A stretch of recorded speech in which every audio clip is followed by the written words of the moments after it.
Bonjour à tous les téléspectateurs de la chaîne Géopolitique. Alors sur cette chaîne, on continue de suivre les derniers développements qui nous arrivent de la région du Tigré, cette région qui se trouve à l'extrême nord de l'Éthiopie, aux confins avec le Soudan et l'Érythrée, et donc l'objet d'une offensive de l'armée éthiopienne depuis le 4 novembre dernier. Et ce conflit est en train de prendre une tournure de plus en plus dramatique et en l'absence en plus de témoins, car il faut rappeler que tous les liaisons téléphoniques et par Internet sont coupées, et donc ce qui fait que cette région est coupée du reste du monde et aucun journaliste n'est accrédité à couvrir le conflit, si bien qu'on a très peu d'informations et surtout que ces informations ne peuvent pas être vérifiées de sources indépendantes. Donc aujourd'hui, on va essayer sur la base d'informations parcellaires dont on a analysé la situation et voir comment elle évolue. Alors, donc, comme on l'a dit, le 4 novembre dernier, le Premier ministre Abiy Ahmed, pourtant lauréat de la paix, a décidé lauréat du prix Nobel de la paix, a donc décidé de lancer une offensive sur cette région du Tigré, une offensive totale, il faut bien le dire, en déployant tous les moyens possibles, et donc a lancé cette offensive. Pour l'instant, selon les informations qu'on a, qui viennent de sources gouvernementales éthiopiennes, certaines villes de la région du Tigré sont déjà sous contrôle du gouvernement fédéral éthiopien, comme la ville d'Adigrat et d'Aksum, bien que pour la ville d'Adigrat, le gouvernement régional tigréen lui affirme qu'il y a d'importants bombardements, mais que cette ville reste sous son contrôle. Donc on voit informations contradictoires personne ne peut donc confirmer ou infirmer.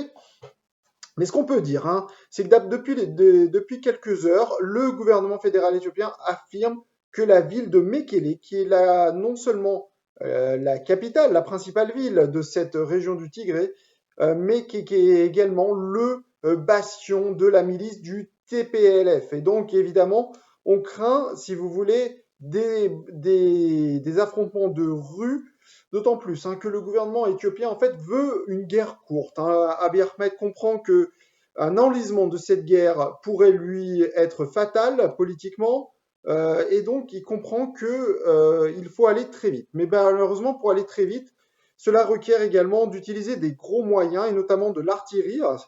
Et donc, il semblerait que le gouvernement éthiopien justement choisisse cette option de l'artillerie pour justement prendre le contrôle de la ville de Mekele, bastion donc du TPLF. On rappelle que le TPLF est une coalition régionale qui dirige le Tigré, mais qui a également dirigé pendant plus de 30 ans, comme on l'a vu dans la vidéo précédente, cette région d'Éthiopie. D'ailleurs, je vous renvoie à la vidéo précédente si vous voulez justement avoir le contexte de cette guerre, les raisons qui ont poussé le gouvernement éthiopien à faire cette guerre. Et donc voilà, on rentre maintenant, si vous voulez, dans une nouvelle phase de cette guerre qui pourrait être potentiellement terriblement meurtrière. Déjà, il y a plus de 30 000 personnes qui ont trouvé refuge en Soudan. Et désormais, on craint que désormais les gens ne peuvent plus tout simplement partir de cette région du Tigré, puisqu'en fait, cette offensive est menée sur 3 fronts.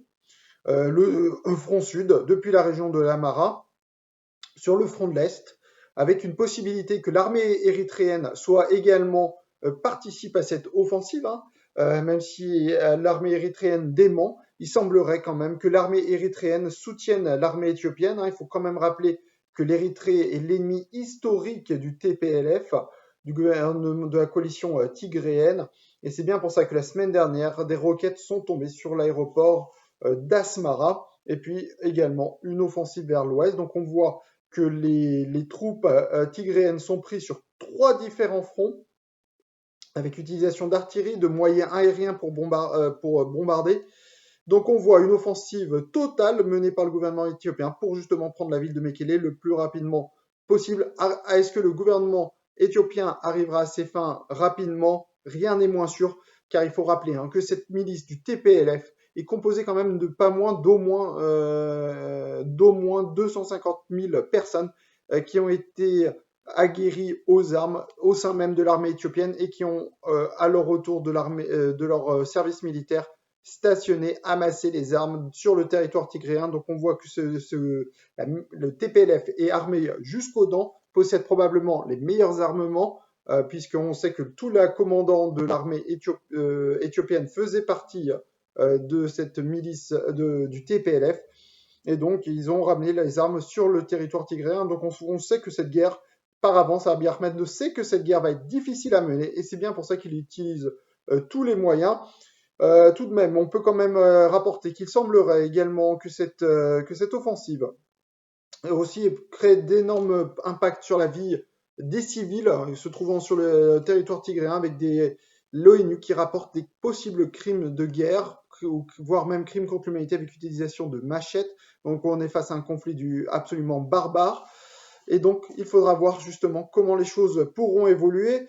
Et d'ailleurs, on peut être très pessimiste sur une possible trêve de ce conflit, puisque ce matin, le secrétaire général de l'ONU, l'ancien Premier ministre portugais, M. Guterres, Antonio Guterres, annonce que jusqu'à présent, il n'y a aucun accord des autorités éthiopiennes pour une médiation externe, puisque l'Union africaine, dont je rappelle le siège ironiquement est à Addis Abeba, annonce qu'elle voulait se porter justement au chevet de ce conflit, avec notamment la nomination de 3 anciens présidents africains, et pas des moindres, notamment l'ancienne présidente du Liberia, Ellen Johnson Sirleaf, qui voulait justement aider à mettre fin à ce conflit. Mais pour l'instant, le gouvernement, Monsieur Abiy Ahmed, ne souhaite pas d'interférence dans ce conflit, de médiation externe. Il souhaite tout simplement arriver à ses fins et se débarrasser du TPLF et que enfin cette région du Tigré, j'allais dire, rentre dans les rangs,